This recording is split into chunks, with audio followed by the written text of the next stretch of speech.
High, আমি চান্দ্রিকা। আজ আবারও চলে এসেছি নতুন একটা গা ছমছমে ভূতের গল্প নিয়ে।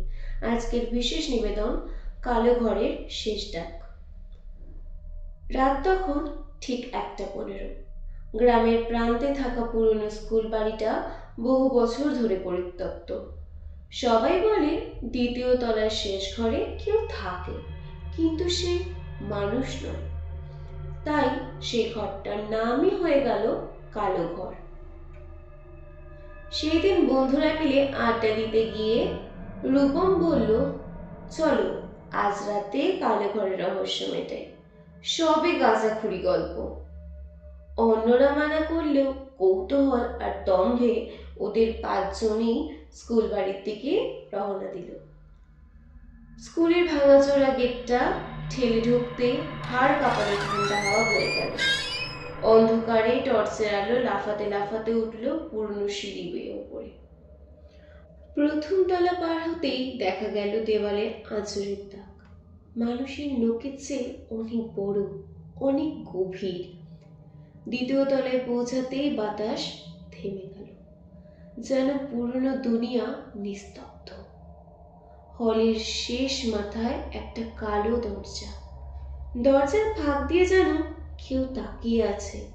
ম্লান লাল আলো যেন চোখের মতন জল জল করছে।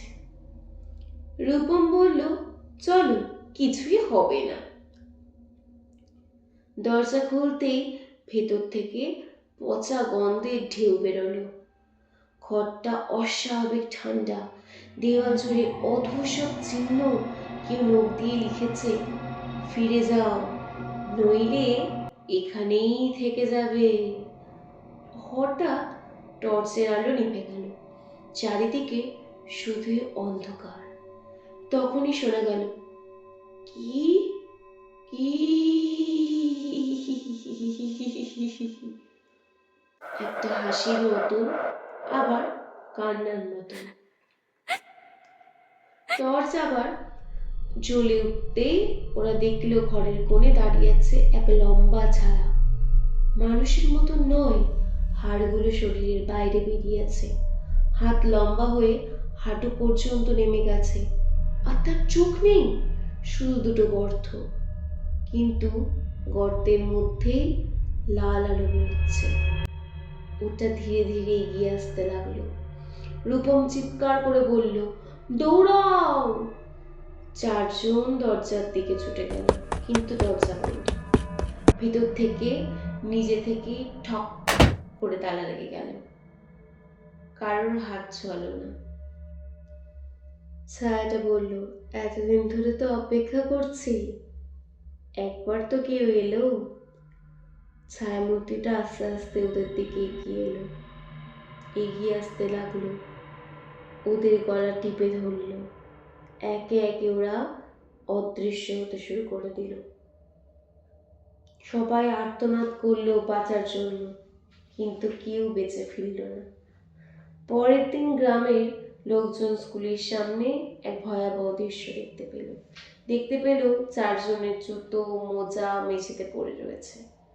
ছেলেগুলোর কোনো চিহ্ন নেই, শুধু কালো ঘরের দরজায় লেখা রয়েছে, 5 নম্বর এখনো বাকি।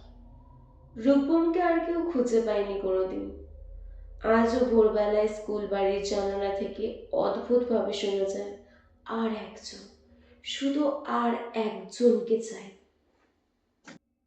আজ এখানেই শেষ হলো আমার লেখা নতুন একটা ভূতের গল্প, কালো ঘরের শেষ ডাক।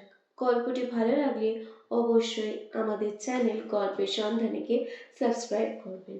প্রচুর প্রচুর শেয়ারের মাধ্যমে আমাদেরকে আরও অনেক নিত্য নতুন গল্প লেখার জন্য উৎসাহিত করবেন। গল্পটি কেমন লাগলো সেটা অবশ্যই লাইক ও কমেন্টের মাধ্যমে জানাতে ভুলবেন না। দেখা হচ্ছে পরের কোনো এপিসোডে। ততক্ষণ ভালো থাকবেন, সুস্থ থাকবেন। নমস্কার।